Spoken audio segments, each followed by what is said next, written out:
Hello YouTubers, Manny here from Manny's How To Workshop with my latest project. I am a certified AC technician as of April of this year. So what I'm doing right now, this is my latest project. I'm changing out a 2.5 ton 1985 old system that was still using R22 to a newer R410A system. Same thing, 2.5 ton.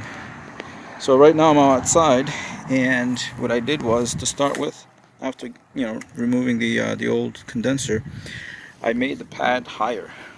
As you can see, there's the original pad, and it's almost at ground level. So in this area here, it may have a prone for flooding, and you don't want your condenser to be sitting in water. So I formed that using some old scrap wood that another handyman is here doing some other projects, and I basically formed that, used that quick set concrete, and now the pad is a 3x3 by 3.5, because a 2x4 these days is 3.5 inches wide. So there's my new pad right there for the new condenser. It's going to be plenty high off the ground, which is good. Here's the old line set, which I was going to reuse, but when I pressure tested it, it didn't hold pressure. So as you can see, I attached a little fitting here, sealed up the vapor line, but on the inside, I'll show you when I get in there, I just made a loop, and like I said, put some nitrogen in there and tested it, and I believe I put up like 225 psi, and after a couple hours it dropped like 50 psi.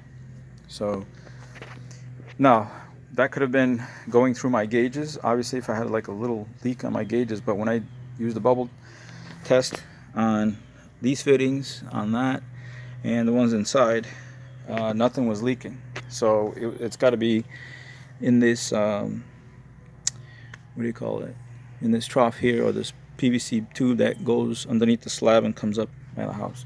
Now I'm going to use the original drain. Nothing's wrong with that. I just got to blow it out with some nitrogen, and then it should be good to go. I'm going to raise this also, raise it up to keep it, from grass clippings and critters and stuff like that. And here's the old whip. I'm going to use that old disconnect right there. I'm going to be running new thermostat wiring, because this is the old stuff that was there. It was only 2-wire system, because this unit was only a cooling unit, and they used electric heat on the inside part. So as you can see right up there, I made a hole, because I'm going to be running my line set up against the house, and then into the attic, and then down into the air handler. And this wall anyway, up in the attic, that wall is just stucco. That's it, stucco and wire and insulation on the inside. Can't believe it. There's no freaking like wood. It's not even concrete, because when you tap on the wall, it sounds like wood, and it should be wood down at this level. But I'll have to wait and see, because I'll show you the piece of galvanized metal that I got to cover the line set once I'm done with that. But let me take you inside, and I'll show you what I'm doing in there. So this is the piece of 8-foot galvanized piece I'm going to use to cover the line set once it's, I hooked everything up and I got the insulation on it and it's hooked up to the system. This will be the finishing work. I got a 4x10 piece of ductboard that I'm going to make my new plenum. This is the new air handler.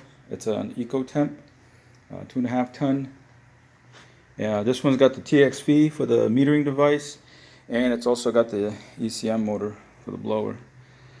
And yep. And so the original air handler was right here, leading right next to this guest bathroom.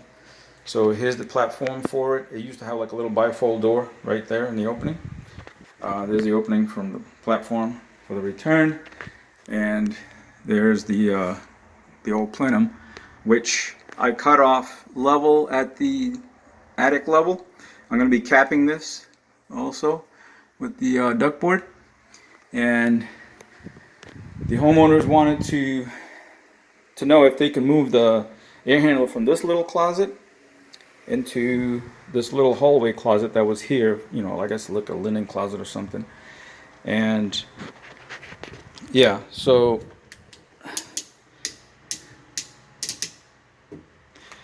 I said, yeah, no, I can do it. I'll just have to redo everything. You can see there's the old return entrance right there for the grill.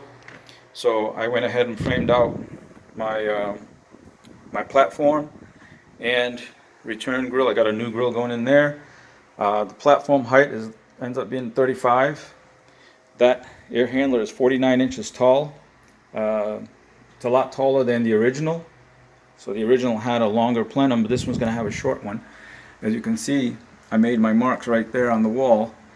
That's where the height of the air handler is going to be, right there. So from there to the ceiling, or right through the hole, here's my new hole for the plenum to go in and tie into the existing ductwork that's up there.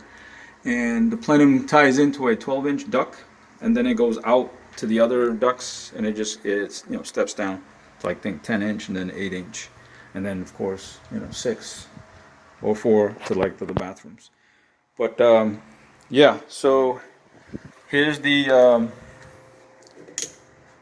what I was talking about before. Here's the old line set, and you can see the drain coming through.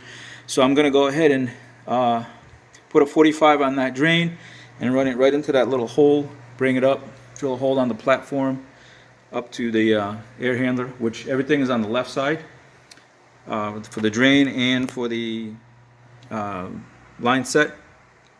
So you can see I looped the line set in order to pressure test it. And all the joints that I have, like I said, I checked them for leaks, nothing. As you can see, inside this return was never insulated, and then there's an opening right there coming in from the bathroom tub. So it was always getting additional air from somewhere else. So this system it died very early. But anyway, so the guy that's gonna do the construction here, I would have had to like make a trough right there, right to the other side, and then bring it up. But like I said, because the homeowners want additional space for the bathroom, they want to extend this door right there to the edge right here, so they can have extra space in there for that bathroom. He says he can go ahead and just build like a little platform or make this into a cabinet or something, so it won't disturb that, so that way I can just run it straight. But yep, so far this is the construction phase. I already got the new hold on a second. Well, I got the old disconnect for the air handler tied in. You can see I got the conduit with the line, the power source. The 220 coming from the box is going to be on the top, and then from the bottom is going to come down into the air handler. That's where I'm going to bring in my line set, come down and around, and then to the front right there. So next phase is to go ahead and start making my plenum, tie in the ductwork up there, cap off the other side, and then start working on the 2 units. Take the motor out, take the evaporator out of the air handler, make it lighter, so I can go ahead and just put in the case, and then I can put everything back and hook it all up. And then outside, I just need to bring the condenser over there, put it on the platform. After I finish running the line set, then I can go ahead and do all the connections. So for right now, the next step is to actually prepare the line set to be ran outside, up the wall, into the attic, and clamped onto the rafters, and then shoot it down. And I got 50 feet of line set. The original was probably like in the 20-something feet, but I went ahead and got 50 just to make sure I got plenty, because I don't want no joints or anything like that. So it's going to be one shot. All right. But so here you go, guys. So if you just wanted to know how you can replace the split system, I'm gonna do these in phases so I can show you as I'm going along, and also to how to relocate an air handler to a closet that is close by. Okay. Oh, and then right here is where the old thermostat was. I'm gonna reuse that same wire, it's still good, and put the new thermostat over there. As always, thanks for watching, guys, and please rate, comment, subscribe to my channel if you haven't done so. Rate, give me a like, and don't forget to hit the bell notification for new and upcoming videos. Take care, guys. See you later.